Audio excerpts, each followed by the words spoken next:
እኔ የምለው የአማራ ህዝብ እስከ መቼ ነው በዚህ በጦርነት የሚሰቃየው?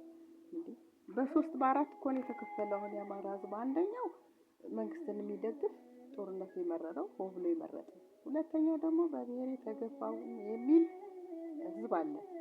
ተገፍቻለሁ ምናምን ብሎ በፋኖ ተደራጅቶ እየተዋጋ ያለ፣ ሶስተኛው ደግሞ ከሁለቱም የሌለ ሁለቱም ጋር የሌለ በሞቀበት ሚጣድ፣ አራተኛው ደግሞ በዚህ ግርግር ውስጥ በዘረፋ መተዳደር የሚፈልግ፣ ዘርፎ ሰርቆ መተዳደር የሚፈልግ፣ ካልሆነለት ደግሞ ከባንዳዎች ጋር ተደራጅቶ ፋኖ ነው እንዲህ ያደረገው፣ መከላከያ ነው እንዲህ ያደረገው፣ በሃይማኖትም ዙሪያ በሚደረገው ተንኮል ውስጥ ተሳትፎ እንደዚህ ያደረገው ማለት ካልተሳካለት ሌብነቱ እንዲህ አይነት ባንዳዎች በተሰበሰቡበት ህዝብ ውስጥ ሁሉም ጋር ነው፣ ሁሉም ብሄር ነው ያለው ባንዳ ያለ ነገር ነው።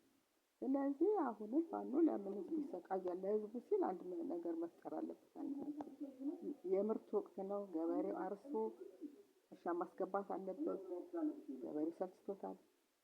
በትግራይ ጦርነት ብዙ ነገር ብዙ ደርሶበታል፣ ብዙ ተሰላችቷል። ስለዚህ ለድሃው ገበሬ ሲባል ይሄ ጦርነት መላ መፈጠር አለበት። በተለይ ለፋኖ ፋኖ አንድ መላ መፍጠር አለበት። በሌላ በድርድርም በውይይትም ከመከላከያ ጋር መስማማት፣ ህዝቡ ይሄንን ይደግፋል እርግጠኛ ነኝ።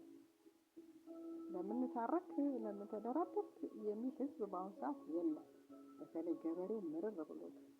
በቃ እርግጥ ጦርነት ተወዶ አልተጀመረም። በዚህም ሆነ በዛ ምክንያት ኖሮት ነው። ግን እስከ መቼ ይቀጥላል? እስከ መቼ እናት ታለቅሳለች? በዚህም በዛም እስከ መቼ ነው? የፋኖ እናት፣ የመከላከያ እናት፣ በድህነት ያሳደገች እናት እስከ መቼ ነው እያለቀሰች የምትዘልቀው? ስለዚህ በተለይ ፋኖ አንድ መላ መፍጠር አለበት። ገበሬው መሮታል፣ ህዝቡ ድሃው ምርር ብሎታል።